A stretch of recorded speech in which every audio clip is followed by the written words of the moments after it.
The invention that ended knights, toppled castles, and redrew every border on the map started in a cave, covered in bat dung. Not metaphorically. Bacteria in cave soil spent centuries converting the waste of roosting bats into a white crystalline salt, and that salt, scraped off cave floors by ancient hands, would eventually collapse an entire civilization's model of power. The salt is called potassium nitrate. The Chinese called it saltpeter, and around 850 AD, a Taoist alchemist recorded a warning in a text that reads like the world's first cautionary label: "Do not mix saltpeter with sulfur and charcoal." That sentence tells us everything. It means someone had already mixed them. It means the warning came after the explosion, which is exactly the kind of discovery that reshapes history. These were alchemists chasing immortality, boiling concoctions of mercury, arsenic, and mineral salts in bronze vessels, searching for a potion to make emperors live forever. They didn't find eternal life. They found something almost philosophically opposite: bat colonies. Sometimes millions of animals packed into a single cavern, produced waste that accumulated over decades into thick nitrogen-rich deposits. Microbes in the soil broke that nitrogen down through nitrification, and the end product crystallized as white powder on cave walls and in the earth beneath them. Ancient farmers noticed this efflorescence long before they understood it, scraping the crystals from stable floors and cave ceilings without any concept of what they were holding, what nobody expected, and what took centuries to fully understand was that saltpeter isn't just a curiosity, it's an oxidizer. It carries its own oxygen locked inside its molecular structure, which means when you combine it with fuel and apply heat, the fire doesn't need air, it makes its own.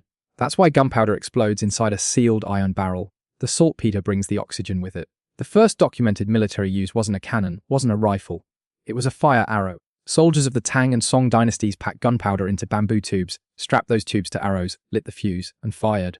But fire arrows were a warm-up. By the early 1000s, Song dynasty engineers had taken the bamboo tube off the arrow and put it directly in a soldier's hands. The fire lance, a tube of bamboo or metal, packed with gunpowder and shrapnel, held by a person and aimed at another person, had an effective range of roughly 10 feet. And yet it was the most terrifying weapon on any battlefield it appeared on, because the person holding it needed no training, no years of sword practice, no physical conditioning. A farmer who'd never fought a day in his life could pick one up and kill a trained knight at close range. That asymmetry between skill and firepower is the quiet revolution buried inside gunpowder's history, and it still hadn't reached its full consequence. Here's where the story gets complicated. The formula isn't self-evident. The three ingredients, saltpeter, charcoal, and sulfur, were all known independently long before anyone combined them correctly. But the ratio is everything. Too much charcoal and you get a slow, smoky burn. Useful for fireworks, useless for propelling anything. The formula that actually works: roughly 75% saltpeter, 15% charcoal, 10% sulfur. Took Chinese engineers the better part of 4 centuries to converge on through trial, explosion, and empirical refinement that doesn't get recorded because most of the experimenters didn't survive to write about it. That ratio crossed into Europe through the Silk Road by the 1200s. Within 50 years of gunpowder arriving in Europe in usable form, engineers had built the first cannons. Within 200 years of those first cannons, virtually every major castle on the continent was obsolete. For 1,000 years, the fundamental unit of military power in Europe was the fortified stone wall. Castles worked. They were nearly impossible to breach without starving the garrison, a siege that could take years. The feudal system ran entirely on the logic of the impenetrable wall. Gunpowder deleted that logic in a single generation. A peasant army with a few cast iron cannons could reduce a castle wall that had stood for 200 years to rubble in hours. The entire social contract of medieval Europe, protection in exchange for loyalty, collapsed because the thing that made lords worth obeying was gone. Gunpowder didn't just change war, it changed who gets to have power. But there's a stranger chapter that doesn't get told enough. Saltpeter was so strategically valuable in Europe by the 1600s that governments created an entire class of officials whose only job was to find and collect it. They were called petermen, and petermen had a legal right, backed by royal decree, to enter any private property and dig up the floor. Stables, barns, cellars, church floors. If the soil showed signs of potassium nitrate crystallization, the crown owned it.